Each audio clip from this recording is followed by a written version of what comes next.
Hello guys, magluto nga pala ako ng ulam namin para sa aming hapunan. Kayo ga, nakaluto na. Bali, ito nga palang niluto ko ay adobong manok na may papaya. Kasi tinola sana ang lulutuin ko. Gusto daw ng mami ay adobo. Kaya niluto ko na lang siya ng adobo na may papaya. After ko magisa ang bawang at sibuyas, nilagay ko na yung papaya. Ginisa ko lang ng konti, tapos nilagyan ko din ng tubig. Sa manok naman, tinimplahan ko lang ng asin, paminta at konting asukal.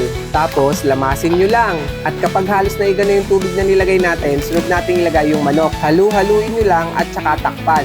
After 3 minutes, ilagay na natin yung toyo, suka, oyster sauce at saka lagyan na din natin ng tubig. Nilagyan ko na nga din pala ng konting asukal at paminta. Haluin nyo lang hanggang mamix lahat yung nilagay nating pampalasa. At kapag kumukulo na, tikman kung anong lasa. Kung may kulang pa o sakto na. Para sa akin okay na at sinek ko din yung papaya kung luto na. Dahil gusto ko sa papaya ay medyo overcook kaya pinakuluan ko pa ng konti. Ay paano? Luto na re, ating titimusan muna. Tara, kain tayo. Kayo ga, nakatikim na ng adobo na may papaya? Subukan nyo, masarap din. Siguradong bikil sa tiyan at mapapabulos ka sa sarap. Okay guys, kung nasayang ko na naman ang minuto ng buhay mo sa panonood nito, maraming salamat. Hanggang sa muli. Bye bye bye!